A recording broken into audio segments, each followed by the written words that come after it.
¿Qué rol tiene un anestesista en un parto vaginal? ¿Qué tipo de epidurales existen? Quédate conmigo en este episodio donde hablamos con la doctora Anne López, anestesista, sobre todo lo que siempre has querido saber y pocas veces te explican tan claro.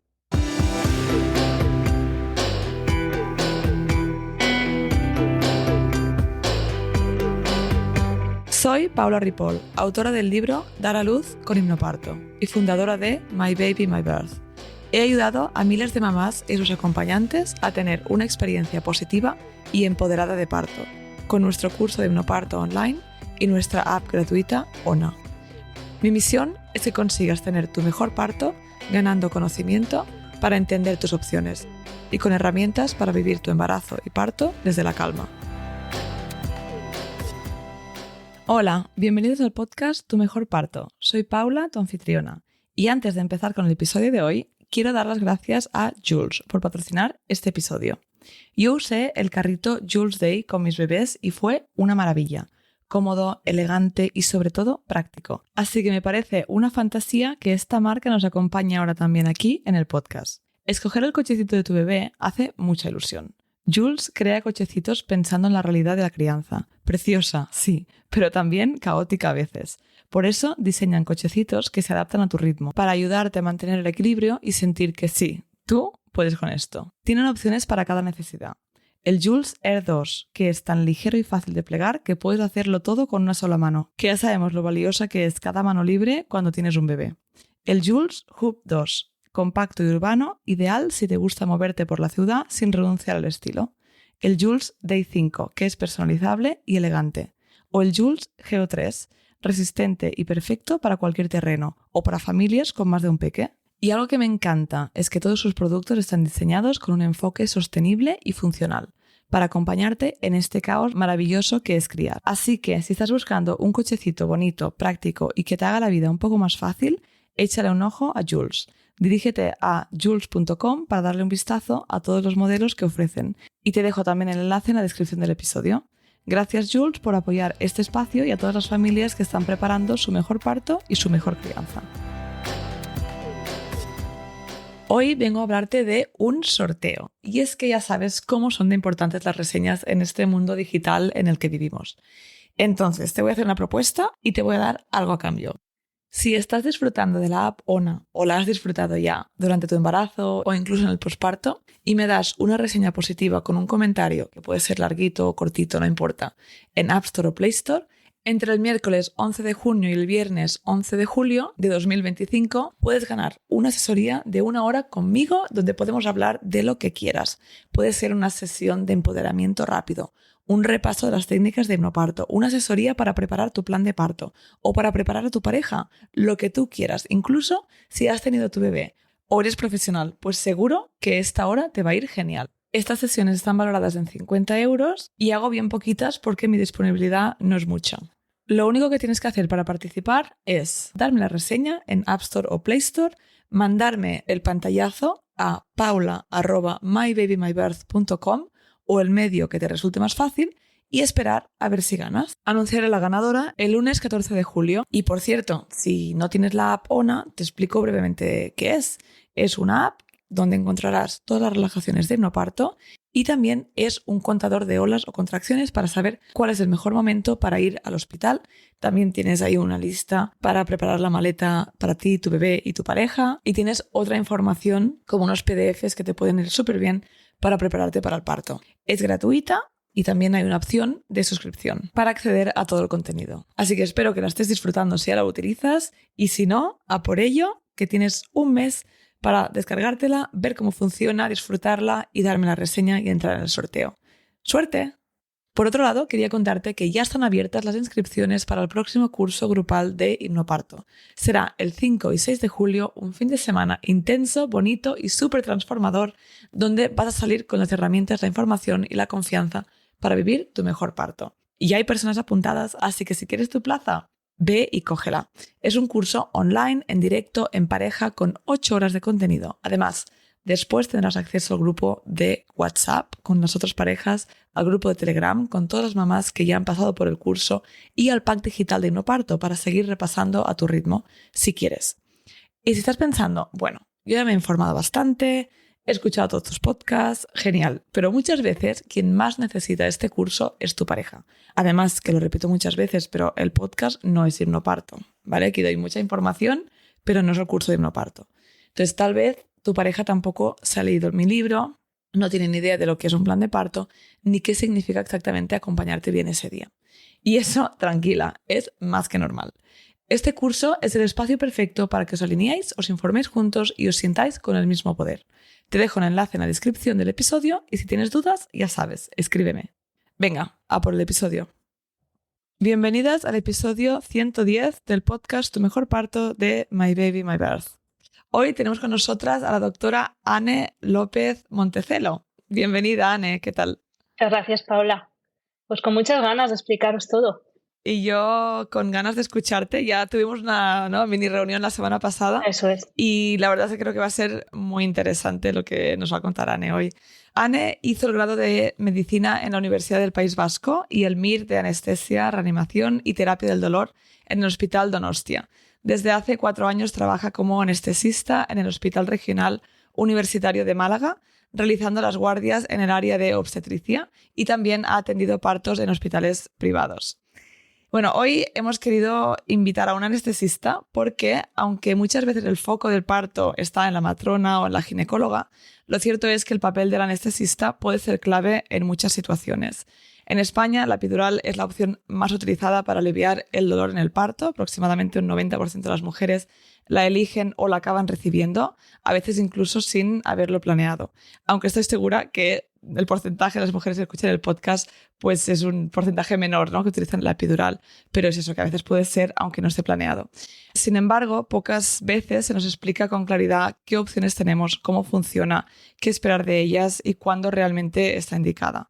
Hace un tiempo grabamos un episodio con la doctora Laia Vidal, ginecóloga y obstetra, que es el episodio 23. Si no lo habéis escuchado podéis ir atrás y darle un vistazo, donde hablábamos sobre la epidural desde el punto de vista obstétrico, desde pues, cuando se ofrece, los riesgos y el contexto más general. Pero hoy queríamos ir a un paso más allá y hablar directamente con quien la coloca, con quien está allí vigilando que todo esté bien y que el efecto sea el adecuado. Entonces, en este episodio vamos a hablar no solo de la epidural, sino también de otros métodos farmacológicos, aunque no va a ser el centro, lo vamos a mencionar, y también hablaremos de los diferentes tipos de anestesia en la cesárea. Porque creemos que entender bien cómo funciona todo esto, incluso si no estás segura si la vas a querer o no, te puede ayudar a ir más tranquila, tener un poder de decisión y al final más confianza en tu parto. Así que, Anne, después de esta súper introducción... Vamos al lío. Exacto, vamos al lío. ¿Cuál es el rol del anestesista en un parto vaginal? Bueno, pues el rol de anestesista, yo quería decir unas palabras que lo que resume también todo el podcast, ¿no? Que no todos los partos necesitan la actuación de un anestesista, pero sí la presencia del mismo, ¿vale?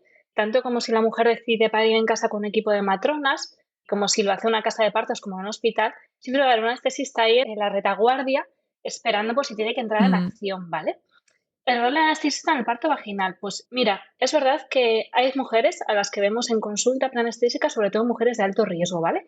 Antes de un parto vaginal, pero sobre todo lo que hacemos es la epidural. Sí. La epidural, cuando está contraindicada o no se puede realizar o la mujer no la desea, pues podemos ofrecer otras opciones farmacológicas, pero el rol principal es la epidural. También estamos disponibles por si hay que entrar en quirófano o si hubiera alguna situación que precisara reanimación de la paciente, ¿vale? Porque también somos especialistas en anestesia, reanimación y terapia del dolor. Esa es nuestra especialidad. Genial. Muy bien, eso creo que nos clarifica un poquito más, ¿no? ¿En qué momento entonces soléis entrar en acción? Bueno, pues como ya te decía, sobre todo cuando la mujer solicita la epidural, pero también pues cuando hay alguna complicación, ¿no? Complicaciones médicas como puede ser un sangrado, con una hipotensión, una baja de tensión consecuente, o que la mujer presente convulsiones, todo un poquito dentro del contexto del parto. Y también pues cuando es necesario ir a quirófano para una cesárea o cuando hay complicaciones que no tienen por qué ser una cesárea, pero necesitan de una actuación quirúrgica, ¿vale?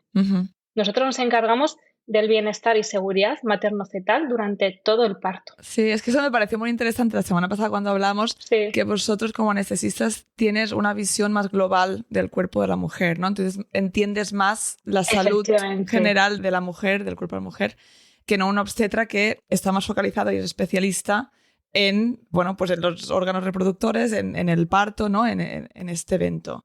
En cambio, bueno, vosotros pues tenéis esta especialidad. Eso es. Tenemos una visión más global del paciente, en este caso la mujer, ¿no?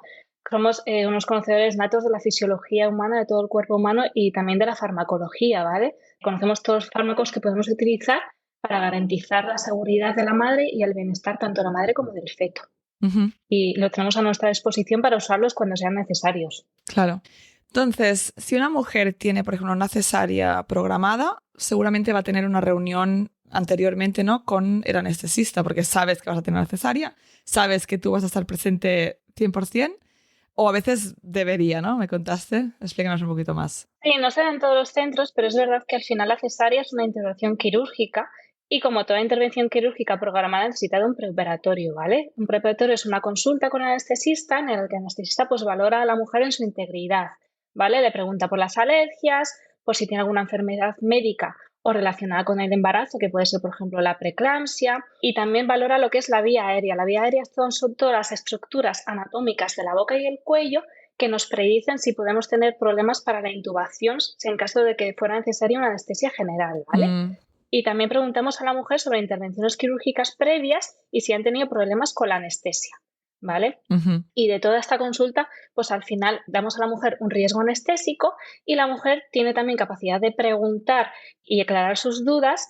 Le damos también pues, los tipos de anestesia que van a ser posibles durante esa intervención de la cesárea, el tipo de anestesia que más le conviene a ella por su situación y le damos el consentimiento informado, ¿vale? Un consentimiento informado para anestesia de cesárea, que la mujer tiene que tener derecho a leer, a entender previamente y a contestar las dudas que le surjan, ¿vale? Para que lo traiga firmado el día de la intervención. Eso sería lo ideal.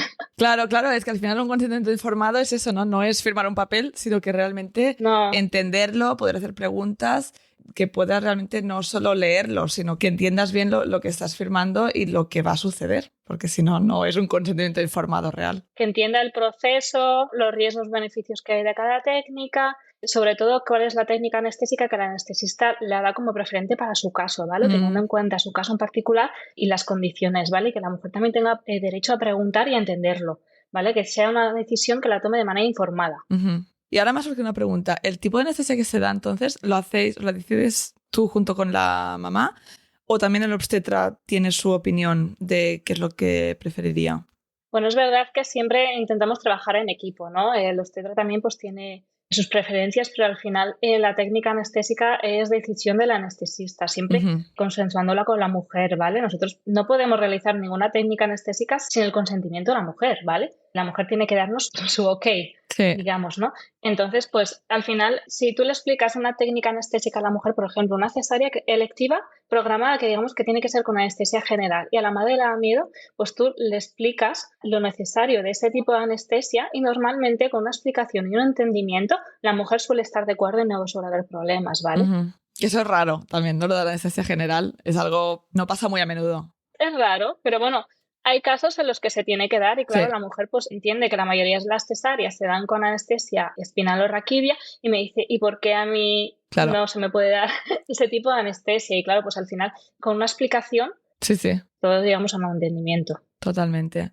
Vale, entonces nos has contado antes que a veces, aunque no estés presente directamente en un parto sin epidural, pero a veces estás ahí como de backup, ¿no? En plan, bueno, por si acaso.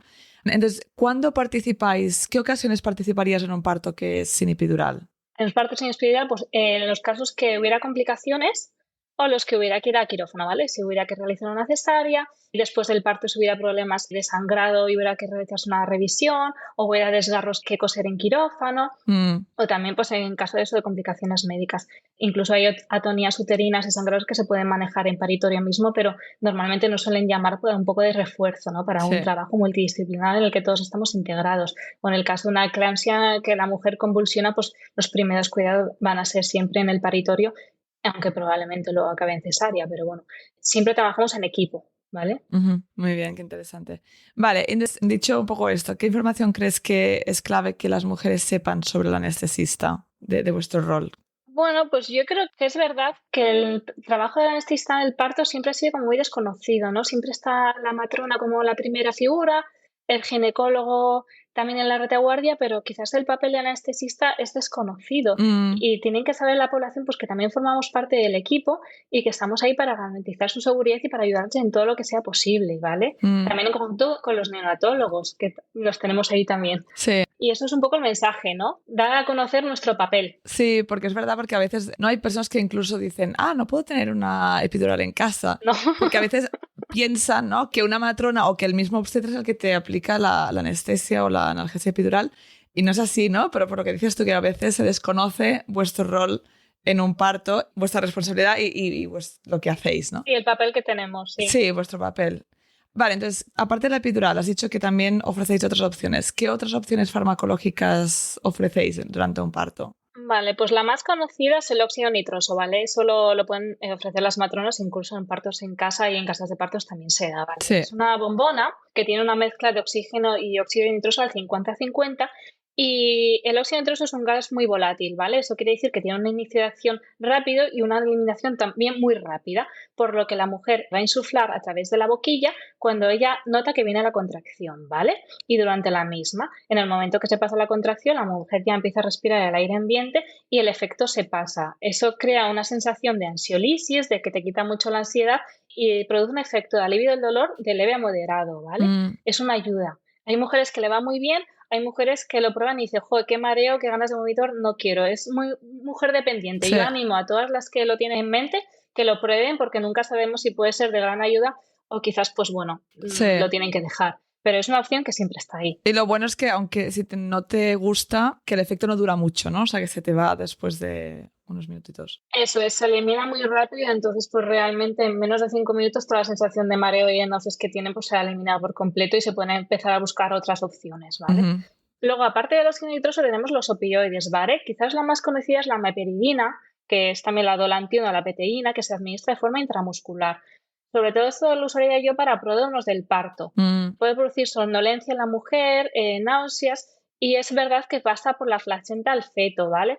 Entonces, el feto va a acumular sus efectos más o menos durante 2 horas, lo que hace que este fármaco sea sobre todo óptimo para utilizarlo cuando no se prevé que el parto sea inminente, ¿vale? Cuando todavía le falten unas horitas a la mujer, ¿vale? Sí. Luego ya en paritorio tenemos otro opioide que se llama el remifentanilo, que se utiliza por vena con una bomba de perfusión, ¿vale? A veces se utiliza una perfusión continua, a veces en bolos administrados propiamente por la mujer, porque también como el óxido nitroso, este fármaco tiene un inicio de acción corto y una duración también corta, ¿de acuerdo? Hay que tener precauciones, aunque produce una analgesia, digamos que bastante buena, no comparada con la epidural, que sería algo el estándar, el método más efectivo, suele producir una satisfacción materna bastante alta. Pero es verdad que hay que utilizarlo bajo condiciones de seguridad porque puede producir somnolencia y depresión respiratoria materna, ¿vale? Al feto también le llega, pero como se elimina muy rápido, pues realmente no le da problemas cuando directamente vayan a nacer. Vale. Pero con la madre sí que hay que tener precauciones, monitorizarla y de hecho necesita una matrona con ella constantemente. Esa matrona no puede tener otras mujeres a su cargo, ¿vale? Es bastante difícil esto en un hospital. Sí, puede ser complicado. De hecho, pues en mi hospital se utiliza bastante poco porque directamente no es viable, ¿vale? Necesita un control de la mujer, aunque ya te digo que el control de dolor es bastante bueno cuando la epidural está contraindicada y la mujer necesita una ayudita. Claro, porque también la epidural también pasa por la placenta. Entonces, sí. Igual los efectos son menos al bebé porque los opioides son en porcentajes menos, ¿o? El anestésico local que utilizamos en la epidural y el opioide que utilizamos como coadyuvante, que suele ser el fentanilo, van muy diluidos en el espacio epidural, ¿vale? La dilución es una concentración muy bajita. Si tenemos en cuenta que del espacio epidural a través de las venas epidurales pasa al torrente sanguíneo materno y del torrente sanguíneo materno tiene que pasar por la placenta al bebé, lo que realmente le llega al bebé, que sí que está demostrado que al bebé le pasa, es muy bajo. Y no hay estudios claros que concluyan que la anestesia epidural haga que el bebé nazca más dormido, somnoliente o que pueda causar una depresión respiratoria, ¿vale? Esto lo medimos a través del test de algas fetal. Sí. Es como lo miden los estudios, ¿vale? Entonces, realmente la epidural, como todo que administramos a la madre prácticamente, pasa al bebé, pero siendo unas concentraciones tan bajitas que tienen que recorrer un largo camino desde el espacio epidural a la sangre materna, por la placenta al feto, realmente lo que le llega al feto es una concentración bastante baja. O sea, los efectos son menos los de la epidural que los de la petidina los otros opioides que has mencionado. Sí, sin duda. Vale, sin duda. pasa que, claro, es eso. Al final todo está bien, es saber cuándo utilizarlo y personalizar, ¿no? Porque es eso, si tienes unos pródromos largos, no lo estás pasando bien, estás muy cansada, quieres descansar, pues la petidina te puede ir muy bien, descansas, después se te pasa el efecto, has cogido fuerzas y a lo mejor te ahorras una epidural si no la querías, ¿no? O si no puedes, por cualquier razón. Eso es. Y una epidural, si la quieres, pues genial, ¿no? Porque te va a durar más rato, te puedes ir poniendo más bolos, lo que sea. Realmente la epidural, muchas mujeres piensan que se administra y dura un tiempo límite, ¿vale? La epidural lo que hacemos es colocar un catéter y que a través de ese catéter se administra la analgesia durante todo el parto y durante todo el tiempo que sea necesario para la mujer, vaya. Sí. Que no es que tenga una duración limitada. La epidural se puede administrar incluso durante un día entero o más. Wow. Increíble. Que no es lo habitual en un parto, pero No. vaya. Vale, entonces, porque vamos a hablar en bastante detalle de la epidural, explícanos, porque también hay confusión a veces, qué es analgesia y anestesia. ¿Y es analgesia, anestesia, epidural? ¿Puede ser las dos? Explícanos un poco la diferencia. Vale, analgesia significa quitar el dolor, ¿de acuerdo? Normalmente la epidural que usamos para el parto es analgesia epidural para el parto, que significa un alivio del dolor, ¿de acuerdo? La anestesia ya implica un bloqueo completo, ¿vale? Directamente, prácticamente no sentir nada. Y eso ya se estaría reservado para intervenciones quirúrgicas, ¿vale? Podría ser una anestesia epidural para cesárea, ¿vale? Todo depende de la dosis. Cuanta menos dosis, menor bloqueo. Vale. O sea que al final es el mismo fármaco, más dosis o menos dosis. Esa es la diferencia. Efectivamente. Según la dosis que utilicemos en la epidural, el nivel de bloqueo sensitivo y motor va de menos a más. Y eso es lo bueno que tiene la epidural, porque así podemos individualizar según los deseos de la madre y el momento del parto. Vale, entonces ya cuéntanos cómo se coloca, porque al final tenemos miedo a lo desconocido. Entonces a veces si hay mujeres que piensan que quieren la epidural, pero les da cosa, ¿no? Porque dices, bueno, no sé cómo funciona. A veces si explicamos el proceso, pues a veces ayuda a tranquilizar. Entonces, explícanos un poco el proceso y cómo se coloca. Bueno, pues lo primero que tenemos que tener es una vía, es completamente necesaria para colocar la epidural, a través de la cual administramos sueros, ¿vale? Para prevenir la hipotensión que puede generar luego la epidural. Tenemos que tener la vía con el suero, tenemos que tener una analítica para comprobar que tanto las plaquetas como la coagulación están bien, ¿vale? Luego veremos en contraindicaciones pues que si hay alteraciones de las plaquetas o coagulación, pues la epidural no se puede colocar. Luego, pues el anestesista acude a recibir a la mujer, le da el consentimiento informado, comprueba que esté firmado, que la mujer no tenga dudas al respecto y le hace una serie de preguntas para comprobar que la epidural no está contraindicada y que está todo ok, ¿vale? Para proceder. Entonces, bueno, la mujer se tiene que colocar en una postura concreta, ¿vale? Que sería pues sentada con los hombros caídos, como si estuviera cansada, la barbilla al pecho y sacando la espalda como si fuera una gamba o un gato enfadado, ¿vale? Y eso nos ayuda mucho porque al final abre las vértebras y nos abre el camino, ¿vale? La mujer tienes que estar así sentada unos 10 minutillos, que al final muchas lo ven un poco imposible porque dicen, con el dolor de las contracciones pues no voy a aguantar, se me hace difícil y tal. Pero es verdad que al final la que se pone lo consigue. Claro. No he visto ninguna que no haya sido posible poner. Claro, me imagino que no es fácil por eso, porque estar quieta en ese momento no... No es fácil. No. Ahí el hipnoparto puede jugar una buena herramienta, puede ser una buena herramienta en ese momento, ¿no? Sí, de hecho te dije que hay una relajación en la app ONA, que si alguien dice quiero la epidural o no lo sabéis, pero después cambiáis de opinión, que lo sepáis que hay una relajación en la app ONA que es para epidural, que te ayuda un momento, bueno, pues para estar relajada, para estar tranquila, para pues poner tu mente en otra cosa, ¿no? Para poder simplemente pues aguantar esos 10 minutillos y que la anestesista pueda hacer su trabajo. Efectivamente, porque la colaboración de la madre es primordial, ¿vale? Tanto mantener la postura como intentar no moverse, ¿vale? Entonces, lo primero que hacemos es desinfectar la piel con un antiséptico local que será pues, probablemente un líquido frío, ¿no? Es la sensación de, ¡ay, qué frío!, que dice siempre la mujer. Y una vez desinfectada la piel, pues ponemos un paño estéril y comenzamos con la técnica. El primer pinchazo que administramos en la espalda es anestesia local, ¿vale? Para dormir, sobre todo la piel, que es lo que más duele. Es la sensación de como cuando el dentista nos pone anestesia local en las muelas o las encías, es una sensación pues de quemazón, de incluso dolor y es lo que más molesto resulta, ¿vale? Una vez que está anestesiada la piel, ya vamos con la aguja de epidural, que es una aguja más gorda, pero como la piel está anestesiada, lo que va a notar la mujer es un avance, una presión hacia adelante, ¿de acuerdo? Vale. Una vez localizado el espacio epidural, procedemos a introducir el catéter, ¿vale? porque, como hemos comentado, en el espacio epidural se deja un catéter para poder administrar medicación durante todo lo que dure el parto, ¿vale? El catéter sería pues como el suero que nos ponen en la mano para la vía, ¿vale? Pero sería muchísimo más fino, el catéter es flexible, no duele, ¿vale? No tiene puntas, no pincha, ¿vale? Y a la introducción del catéter epidural es verdad que puede haber una sensación de latigazo o de calambre, sobre todo en una pierna, ¿vale? Hay mujeres que les dan una pierna, hay mujeres que les dan otra, hay mujeres que les dan la espalda. Es una sensación desagradable, pero afortunadamente dura muy poquito, un segundo o dos, y le decimos un calambrito que se pasa. Y la mujer dice, ¡ay! Y ya está, Vale. ¿vale? Una vez introducido el catéter, pues lo que tenemos que hacer es fijarlo en la espalda, poner un apósito para que no se salga y empezar a introducir medicación, ¿vale? La medicación que se introduce se hace de forma paulatina, ¿vale? Para comprobar que ese catéter está en espacio epidural y no en otro sitio y que no corremos el riesgo de introducir medicación donde no se debe, ¿vale? Por eso es que la epidural pues tarda un poquito en hacer efecto, unos 15 minutos más o menos, porque la dosis que administramos es siempre gradual, para comprobar que el catéter está bien colocado. Vale, de ¿Vale? acuerdo.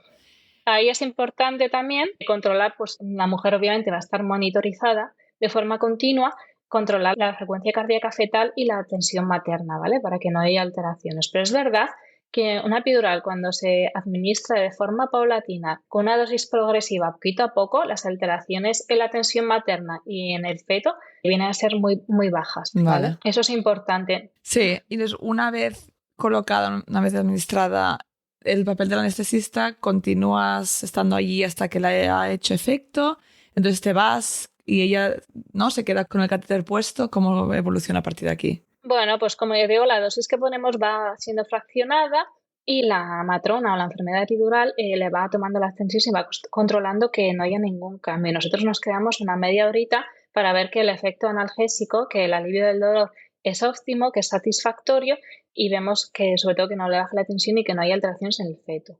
Nos quedamos una media horita vigilando y luego, aunque nos vayamos de paritorio, porque también pues cubrimos el quirófano de urgencias y otra serie más de cosas, pues siempre estamos en contacto estrecho con la matrona enfermera epidural que le va a ir vigilando a la mujer de forma regular para ver que no haya complicaciones y que la mujer está a gusto y que el efecto de la epidural haya sido el esperado, ¿vale? Si surja un problema, alguna complicación, pues nos llaman inmediatamente, estamos ahí, la solucionamos y lo mismo si la mujer no tiene un alivio del dolor satisfactorio, pues vamos y lo intentamos solucionar. Vale. No es poner la epidural y nos desentendemos, ¿no? Vale. Es hacer un seguimiento y aunque no estemos en paritorio, porque también estamos para más cosas, pues siempre que hay alguna cosa nos llaman y es acudir y solucionarlo. Porque al final estamos allí para garantizar que la epidural funcione bien también y que la mujer y el feto estén bien. Sí, claro, porque bueno, a veces puede no funcionar o puede funcionar de una forma que no acaba de ayudar, ¿no? O la mitad del cuerpo sí, la mitad del cuerpo no. Explícanos un poco qué contraindicaciones hay y qué riesgos hay también. Bueno, pues si te parece empezamos por los efectos secundarios. Venga, sí. Venga, vale, los riesgos, vale. El más, digamos que el más sonado, el más escuchado es la hipotensión arterial, ¿vale? Que en las epidurales que se ponen a baja dosis y fraccionada, pues puede ser ocurrir en torno a un 6-10%, ¿vale? Yo lo que quiero decir también es que los estudios que se hacen en cuanto a la epidural, claro, cada anestesista tenemos una forma de poner la epidural y ponemos una dosis diferente en cada mujer en cada situación. Entonces los estudios que hay son muy heterogéneos, ¿vale? Entonces voy a dar unos porcentajes, pero van a ser un poco orientativos. La hipotensión arterial, ¿vale? La epidural como tal, como la raquidia o la espinal, produce hipotensión porque vasodilata los vasos sanguíneos. Entonces, se da entre un 6 y un 10% de los casos. ¿Cómo lo preveemos? Pues poniendo el suarito antes de poner la epidural y también, una vez colocada la epidural, haciendo una monitorización estrecha, sobre todo los primeros minutos de la tensión materna. Si hay algún cambio en la tensión materna significativo, que sería, pues para empezar, que hubiera clínica de mareo, vómitos, tal, o que la tensión arterial bajara entre un 20-30% de la que tiene la madre de forma normal, pues puede haber problemas y entonces es cuando actuamos y ponemos medicación intravenosa para que suba la tensión. Vale. Es verdad que no todas las epidurales producen hipotensión, como hemos dicho, y es verdad que algunas hipotensiones pueden desembocar en problemas de taquisistolía uterina, ¿vale? Que haya una contracción del útero anómala porque no le llega bien la sangre debido a esa hipotensión y a veces puede producir una bradicardia fetal, ¿vale? Eso es una cascada, ¿vale? No todas las epidurales producen hipotensión, no todas las hipotensiones producen una taquisistolia uterina, una contracción del útero, y no todas las taquisistolias uterinas producen una bradicardia Claro, fetal. pero puede pasar. Y es por eso Sí, porque se controla. Puede pasar, sí, sí, pero es improbable. sí.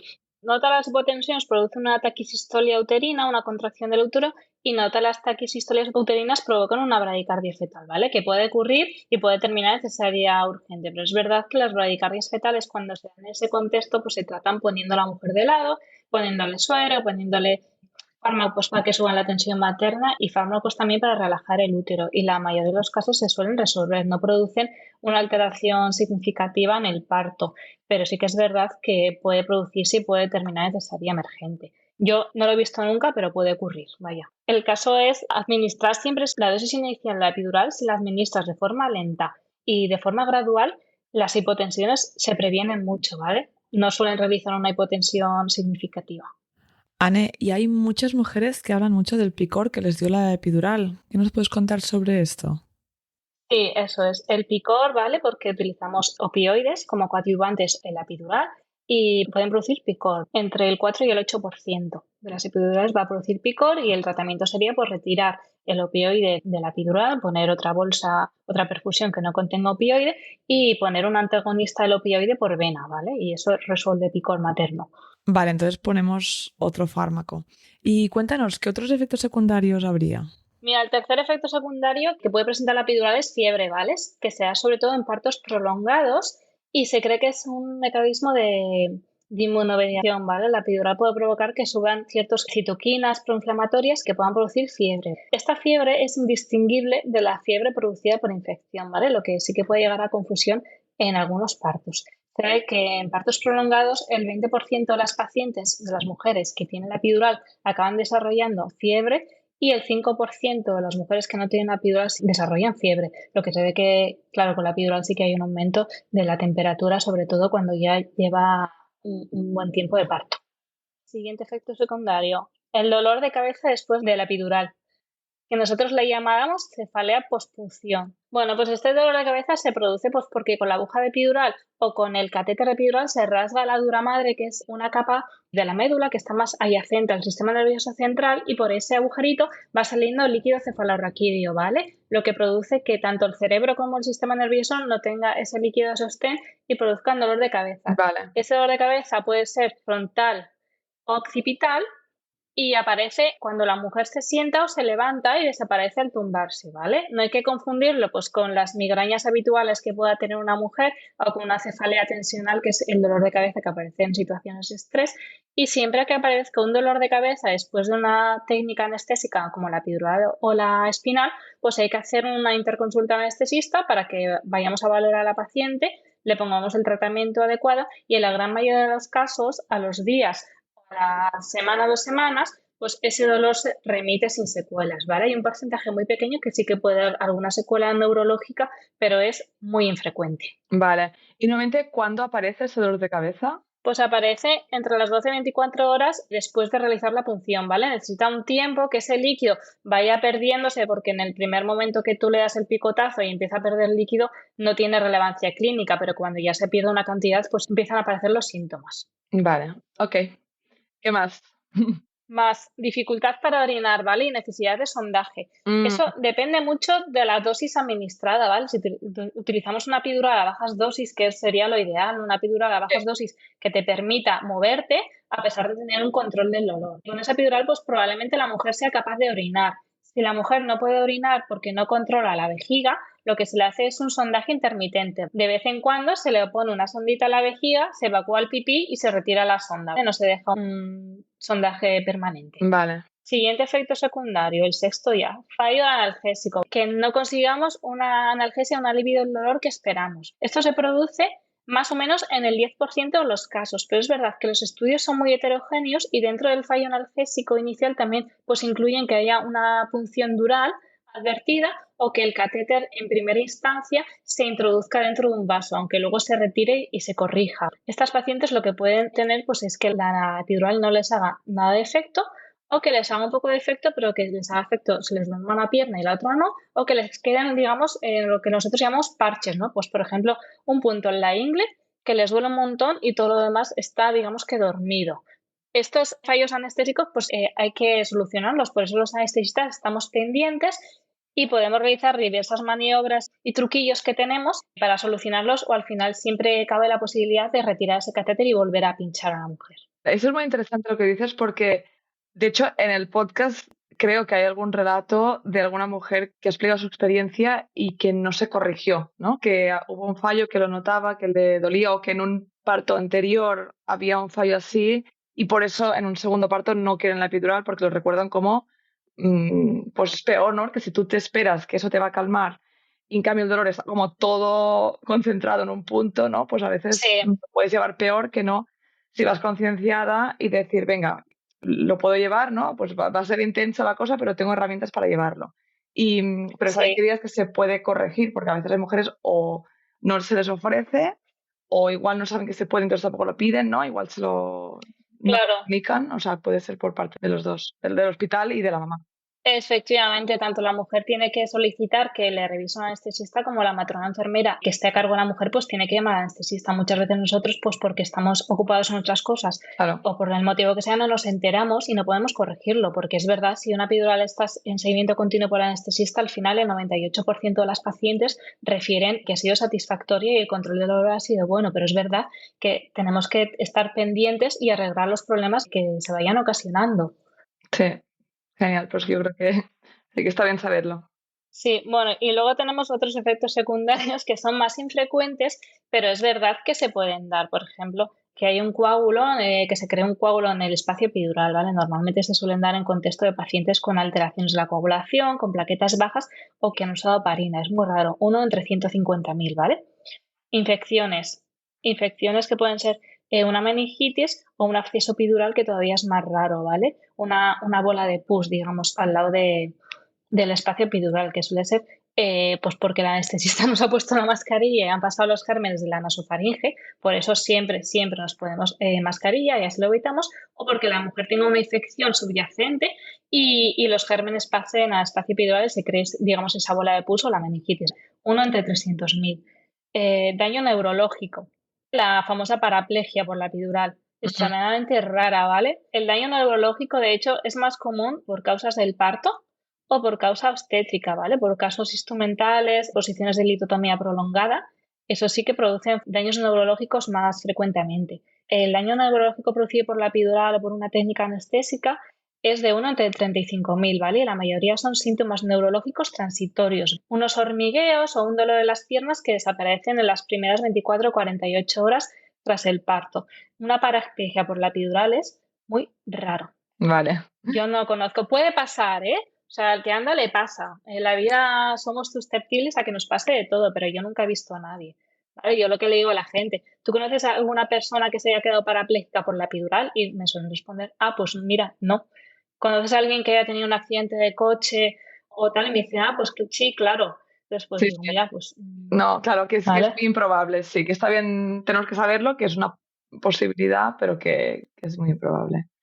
Es muy improbable. Que se produzcan también bloqueos altos, pues puede pasar en 1 de 4.000 casos, que la anestesia administrada pues sea mayor que la dosis necesaria y el bloqueo vaya subiendo, subiendo, incluso que le Ah, incapacite a la mujer de respirar o que se maree o que pueda llegar a sufrir una parada cardiorrespiratoria. Eso es extremadamente raro, pero puede ocurrir también. vale. Y una intoxicación por anestésicos locales, que es, pues al final nosotros introducimos el catéter en el espacio epidural y el espacio epidural pues está lleno de venitas, que con el parto y el embarazo pues se van ingurgitando, se hacen más gorditas y el catéter es multiperforado, la puntita del catéter tiene varios agujeritos y que alguna perforación quede dentro de un vaso sanguíneo y que la anestesia local pues pase al vaso y no al espacio epidural. Entonces, la intoxicación por anestésicos locales es una clínica que va en progresión, que puede producir el colapso cardiovascular e incluso convulsiones a la madre, pero como va en progresión, pues normalmente la solemos identificar antes. La mujer dice, escucho zumbidos, veo chispitas, me sabe la boca con sabor metálico, ya empieza a darnos unos